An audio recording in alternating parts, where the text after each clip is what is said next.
CTV News with Carlyle Fiset. Good evening. Thanks for joining us. We begin tonight with gunshots in northwest London. Someone opened fire into a home early this morning. The shooting captured on surveillance video obtained by CTV News. With more on the police investigation, here's Daryl Newcomb. Watch as a car pulls up in front of a house on Foxridge Crescent in the top right corner of the screen, where a white SUV is parked in the driveway. Seconds later, a cluster of shots ring out. You can see muzzle flashes as the person in black fires the gun from the sidewalk. Daylight revealed a cluster of bullet holes in the garage door and the front of the house. London police say no one was injured, but hours after the shooting, neighbors remain on edge. I didn't hear anything, but friend's dad, he told us that he was hearing some gunshots last night. London police spent the day collecting forensic evidence at the scene. The investigation has been handed over to the Guns and Gangs section. The video also captured what appears to be the same vehicle driving up to the house in the moments before the shooting, but then suddenly driving away. The headlights shine on the front of the house before it races away northbound. Only moments later, the shooter's vehicle drives up in front of the house and they open fire. A disturbing chain of events on a quiet street where children's toys and sports equipment could be seen on the adjoining front lawn to the house that's riddled with bullets. I definitely would not expect anything like this to happen in this neighborhood. You know, it's a beautiful neighborhood, beautiful people here. But, you know, again, London's unexpected.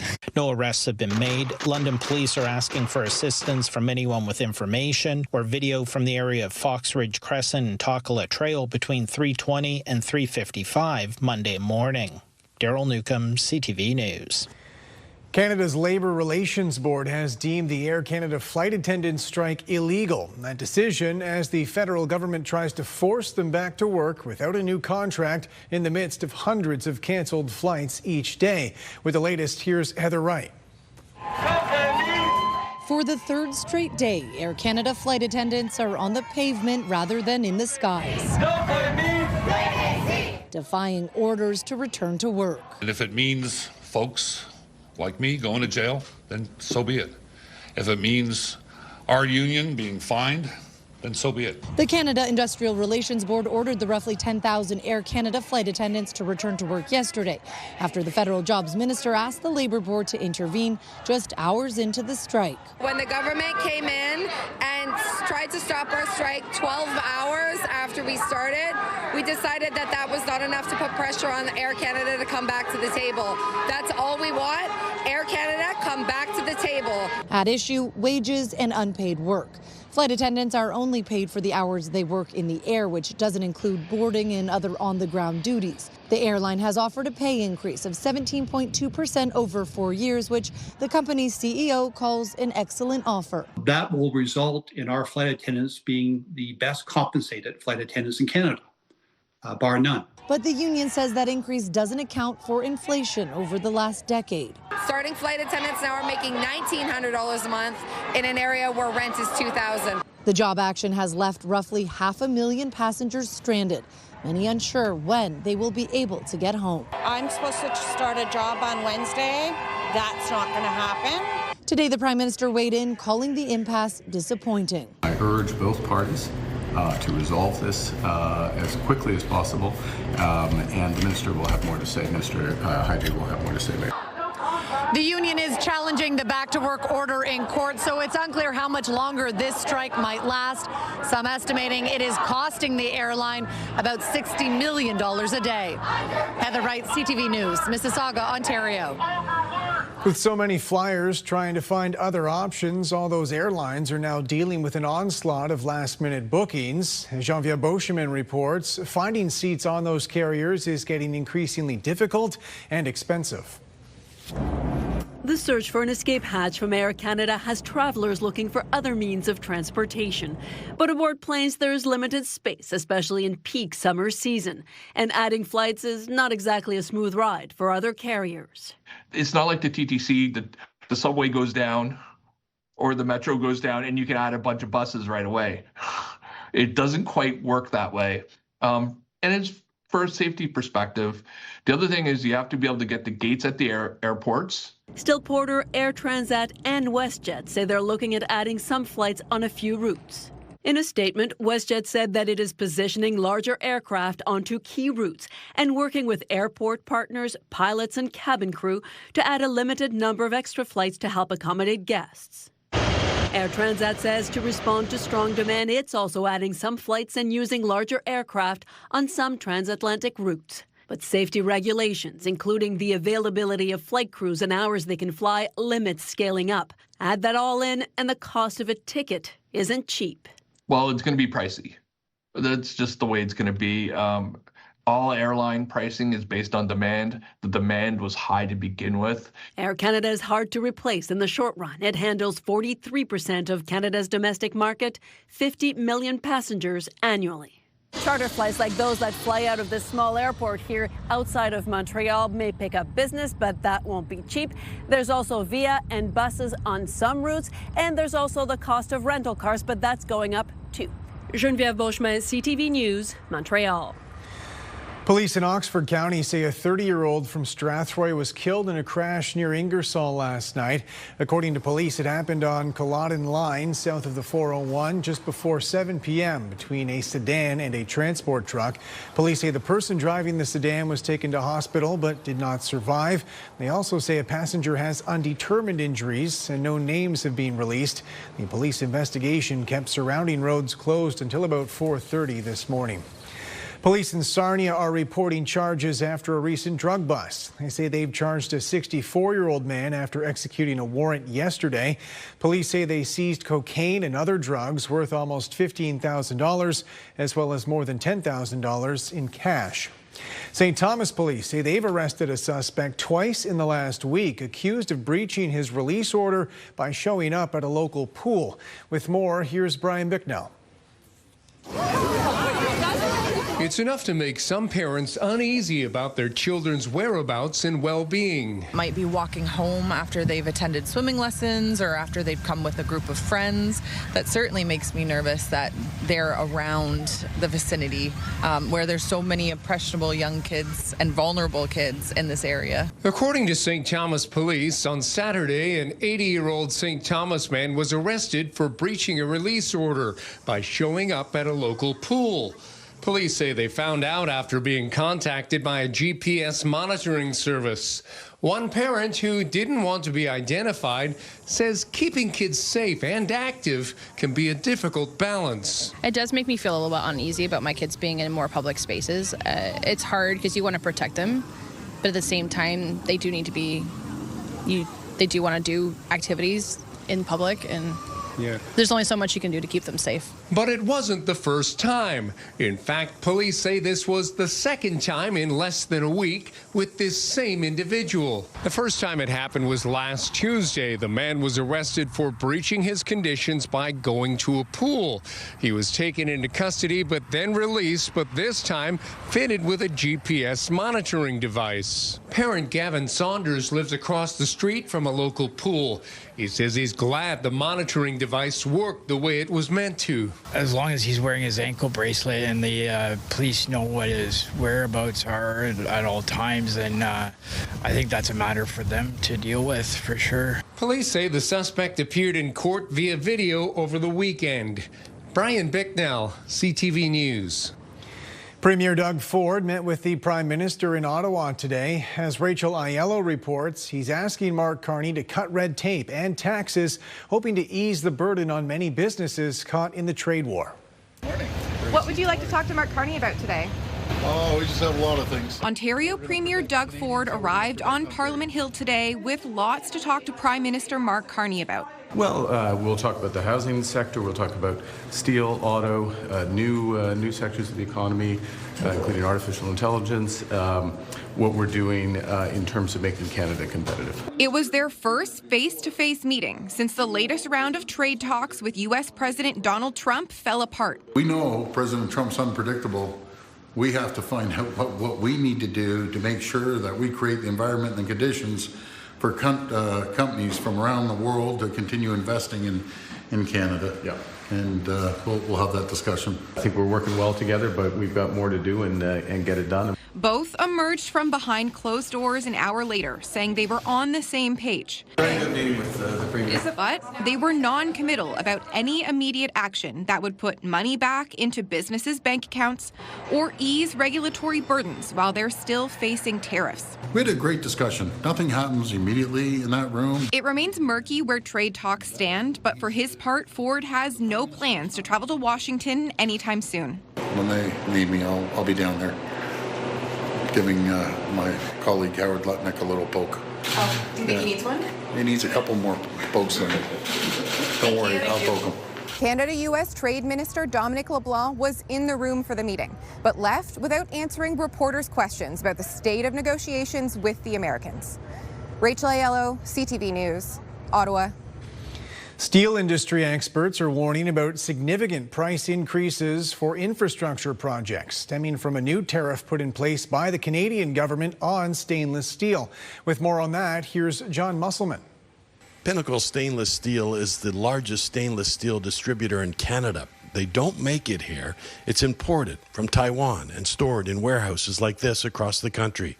At this location in Mississauga, the pipes are cut up, molded, and prepared for use in critical infrastructure projects nationwide. Water, wastewater, oil, gas, the LNG pipeline, the SMR projects coming up for the OPG power plants, shipbuilding, hospitals, food, beverage, agricultural, farming. Shane Goff is the company GM. He has warehouses across Canada. He says clients, including municipalities, are facing massive price hikes on stainless steel orders. I won't say the job, but it was about $2 million of stainless pipe for a plant in Toronto. Now it's going to be about $2.5 to $3 million just for the raw costs. So that's one little project. There's hundreds, thousands of these across Canada. And Goff says clients and taxpayers, if it's a municipal job, will pick up those extra costs. The issue is related to the Government of Canada implementing tariff rate quotas this summer on imports of steel mill products from non-free trade agreement partners. Quote, this measure will help stabilize the Canadian market and prevent harmful diversion of foreign steel from third countries into Canada while minimizing impacts on Canadian importers and downstream users. But stainless steel is produced on a limited basis in Canada, not enough to meet demand, and Goss says that's why it should be exempt. I think just about every single client is concerned. A lot of them have taken projects a year ago at lower cost. Now they have to absorb these larger costs. Industry experts have written both the federal and provincial governments calling for an exemption on stainless steel, which they believe was an oversight when the tariff rate quotas were put in place. John Musselman, CTV News. The provincial government has imposed a supervisor overseeing Grey Bruce Public Health, citing serious concerns about health unit management. As Scott Miller reports, it's a decision the current board chair takes issue with.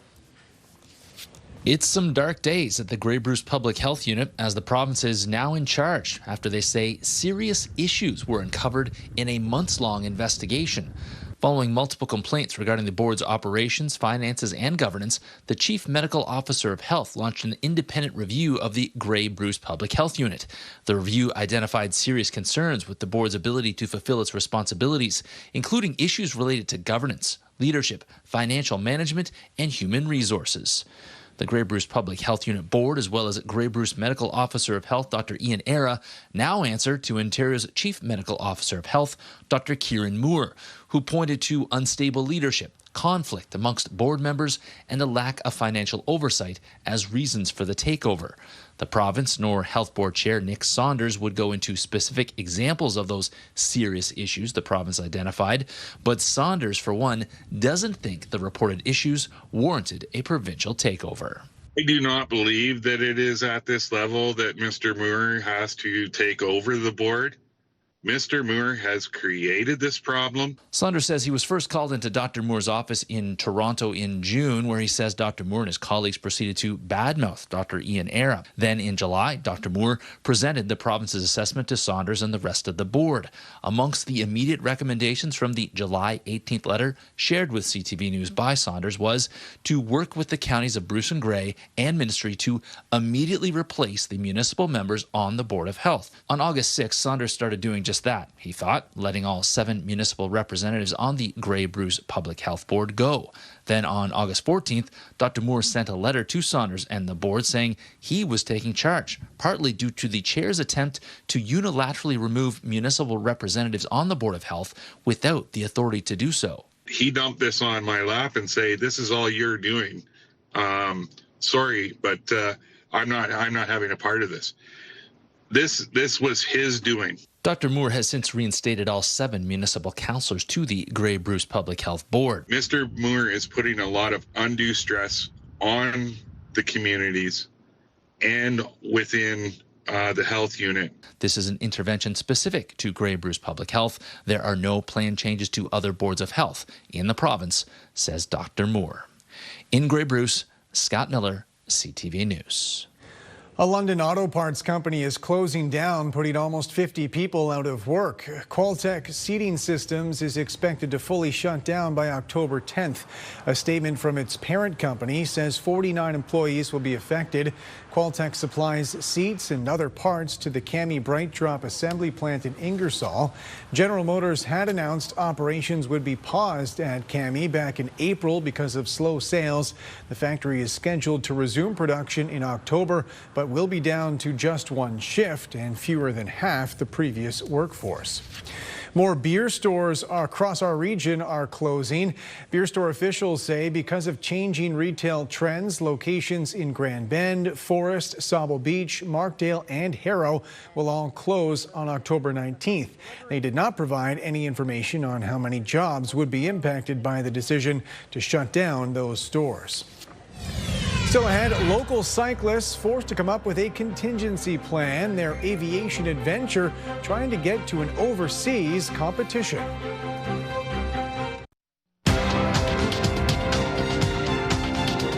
Canada's main stock index saw small gains to finish today's trading session. The TSX up 17 points in New York. The Dow fell 34. The Nasdaq added 7. The Canadian dollar dropped by just 1/100 of a cent today. On commodity markets, gold lost $4.60 an ounce and oil rose 72 cents a barrel.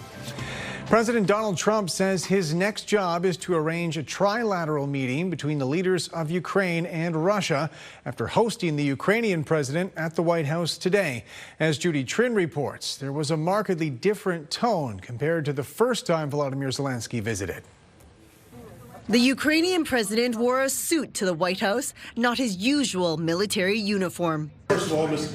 President Zelensky, you look fabulous in that suit. I said the same thing. Yeah, you look good. I said the same thing. Vladimir Zelensky voiced his appreciation for Donald Trump's efforts to end the war and even thanked the First Lady for her letter to Vladimir Putin expressing concern for Ukraine's children. Using this opportunity, many thanks to your wife, First Lady of the United States.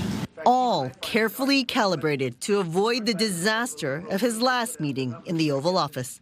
You don't have the cards right now. We're all working for the same goal. This time, Ukraine's interests were shielded by the leaders of Britain, France, Germany, Italy, Finland, the European Union, and NATO's Secretary General. When we talk about security, we're talking about the security not just of Ukraine, we're talking about the security of Europe and the United Kingdom as well. Mr. Putin, did you underestimate Ukraine?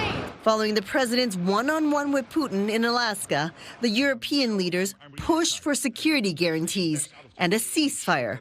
But Trump isn't convinced it's necessary. Your idea to ask for a truce or a ceasefire, at least to stop the killings, as we discussed, is a necessity. We can work a deal where we're working on a peace deal while they're fighting. They have to fight. I wish they could stop. In 2014, Russia annexed Crimea. Now, 3.5 years after it declared war, Russia controls almost 20% of Ukraine. Trump has said Zelensky may have to give up territory. Caught on a hot mic, Trump signaled he believes Putin is willing to make a deal for him. I think he wants to make a deal for me. You understand that? As crazy as it sounds. Donald Trump says he's working on arranging a meeting between Zelensky and Putin so they can discuss the terms of a ceasefire and who will get Ukrainian territory seized by Russia. Judy Trin, CTV News, Ottawa. Good evening. Conditions overnight, nice and calm and nice and fresh. We had a beautiful day across the region today. I hope you got a chance to open up your windows, heading through the overnight comfortable and cool. Tomorrow, things shift a bit. We have a warm front moving in. First thing in the morning, 17 degrees, increasing cloud cover as we move through the morning and the chance of showers by the afternoon. Thanks, Emma, for this photo of Lacey. Stay with us. We'll have all your local forecast details coming up. Welcome back with Julie on the desk now. Julie, my partner and I were sitting out in our backyard yesterday. As the sun was going down, we just got a little chill. There was a bit of a breeze, and we're like, uh-oh, is it late summer already? It's starting to get there, although it is kind of nice to have that relief because it had been hot. It's not that right now. Yeah, it's almost like a switch, right? You go, okay, we're so hot, so humid, and then, wow, this fall's here. September is how close? I know. Well, we still have some summer weather to get through, but yes, definitely a nice, refreshing change last night. The temperatures dropped off. It was fresh. We had beautiful conditions. I know many of you had your windows open, myself included. Another night like that tonight, so temperatures dropping off. We will see some cloud cover move in heading into tomorrow morning in advance of our next weather system, but with temperatures in the low 20s, doesn't get better than that. 13 degrees overnight in London if you're near Lake Huron, 15 if you're near Lake Erie, 15 to 17 degrees. But the sunshine was beautiful through the day. Overnight, I mentioned a few clouds. I am tracking our next area of low pressure. So we have some cloud cover and some rainfall associated with it. This is a surface low. It'll be dropping toward the lower Great Lakes as we head through the day tomorrow, dragging a warm front into southern Ontario. So the temperatures are headed back up and the humidity will be increasing. Seems like we only get one of these days and then we're right back into some active weather or humidity.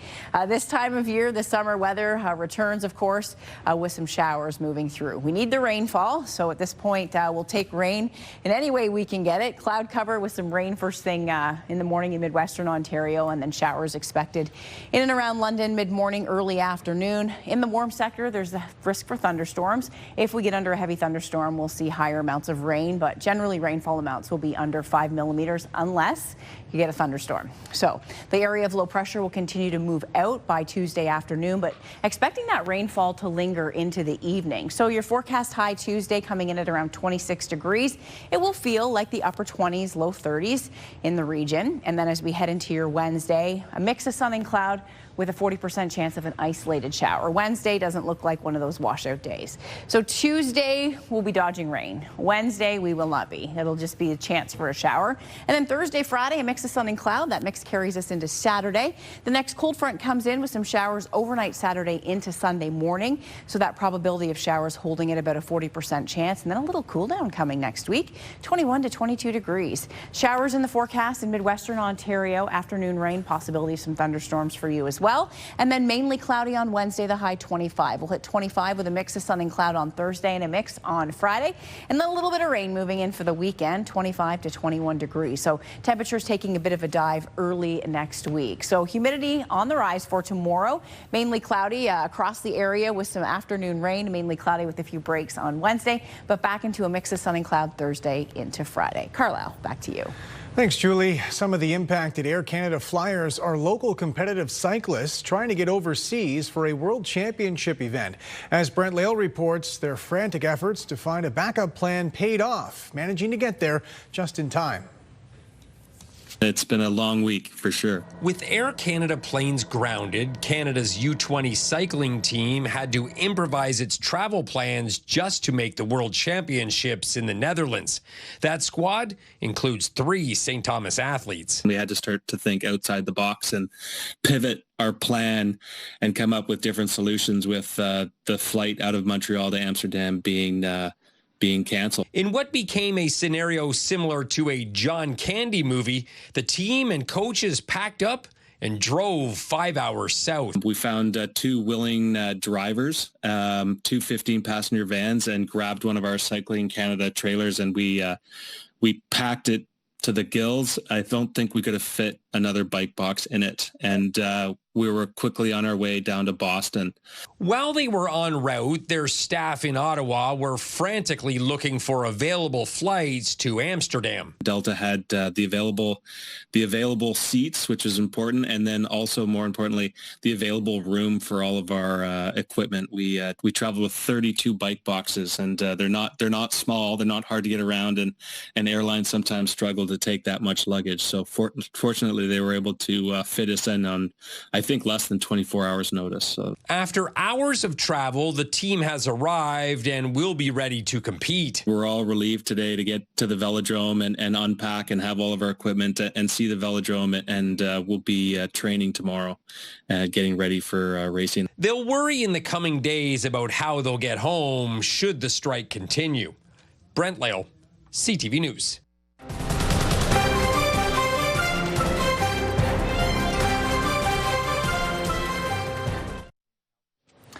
Finally tonight, a milestone anniversary this past weekend at a local golf course. Lauren Stallone has more on the family business still thriving after half a century.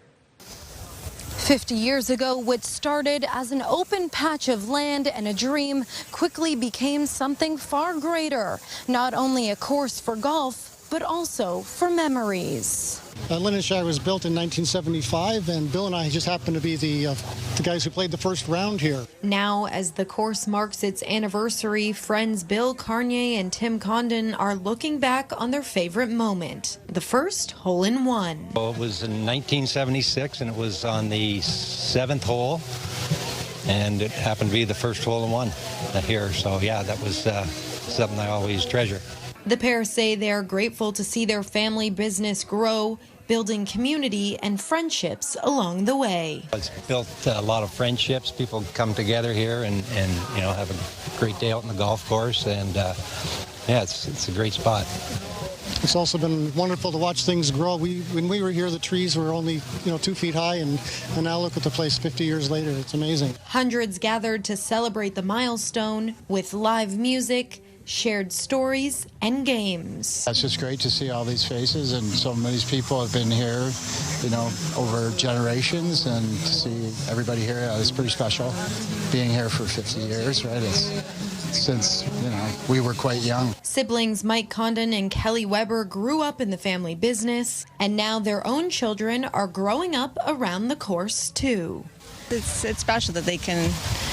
It's a great place for them to grow up, as it was for us. As for the future of the course, the family says it's on the green and they plan to make every shot count. Lauren Stallone, CTV News. That's it for us. Thanks for watching. For all of us at CTV News London, I'm Carlyle Fiset. Have a good night.